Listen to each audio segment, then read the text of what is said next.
We Do Biz. 3 minutes Un expert. Un conseil. sur We Do Biz. 3 minutes, un conseil, un expert, comme toujours sur We Do Biz avec Evelyne Platnik-Cohen, fondatrice dirigeante de Booster Academy. Bonjour Evelyne. Bonjour. Alors, quelles sont vos références ? Voilà une question qu'on entend souvent quand on lance, qu'on crée son entreprise, qu'on va voir ses premiers prospects et parfois on ne sait pas trop quoi répondre. Alors, comment faire quand on n'a pas encore de référence ? Alors, il y a deux grandes situations. Il y a vraiment la première référence de l'entrepreneur, c'est-à-dire il n'a pas encore, il commence son business. Et puis, en fin de compte, vous allez vous rendre compte que toute votre vie, on va vous demander des références. Alors, moi, je vous raconte une anecdote très simple. La semaine dernière, je vendais de la formation pour des DSI au comportement et au commercial, parce qu'un DSI, en interne, il doit savoir prendre un budget, prendre un brief, etc. et donner envie et travailler correctement avec des opérationnels. Et donc, je cite un certain nombre de références. Et là, mon client me regarde et fait... Oui, mais là, vos DSI que vous avez formés, ils sont dans le service. Nous, on est dans l'industrie. Alors, autant vous dire que je les ai regardés avec un doux sourire. Et eux voulaient carrément la référence de la référence de la référence. Donc, tous vos clients, toute votre vie, vous demanderont des références. Alors là, évidemment, il y a plusieurs tactiques. La première tactique, quand vous n'en avez pas beaucoup encore, c'est de dire que vous ne pouvez pas donner de référence directement concurrentielle avec ce client-là, parce que ça ne se fait pas. Et qu'il faut vous rester en toute discrétion, et que quand vous travaillerez vous-même avec ce client-là, vous ne les citerez pas comme référence aux concurrents directs. C'est une manière de poser les choses.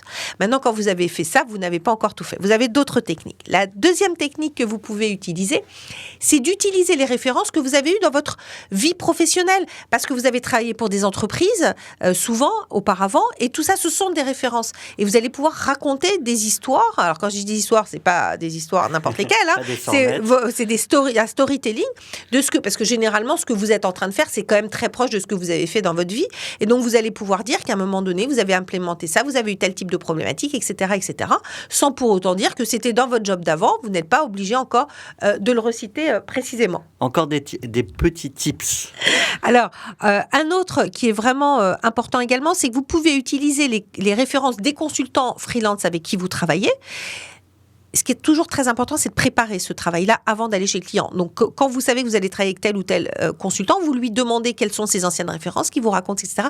Chose que vous allez pouvoir réutiliser pendant l'entretien. Donc, ça veut dire qu'il n'y a pas que vos références, il y a aussi les références des consultants avec qui vous travaillez. Donc, vous voyez que vous n'êtes pas tout nu, que vous avez plein de techniques pour y remédier. Qu'il n'y a pas d'état, mais toujours quelqu'un qui commence. Mais je voudrais quand même finir par un point. Je pense que quand on va en rendez-vous et qu'on a un peu d'ambition et qu'on veut y aller et qu'on n'a pas encore beaucoup de références, moi j'ai commencé comme ça, comme tout le monde, il y a 15 ans. Et la première chose que j'ai faite, c'est que j'avais une très jolie brochure. Et j'avais à côté de moi des choses qui montraient que quelque part, c'était pas la première fois que je venais voir un client. Donc, on peut aussi s'organiser et mettre en place une communication suffisamment qualitative pour montrer qu'il n'y a même pas besoin de poser la question quelque part de la référence.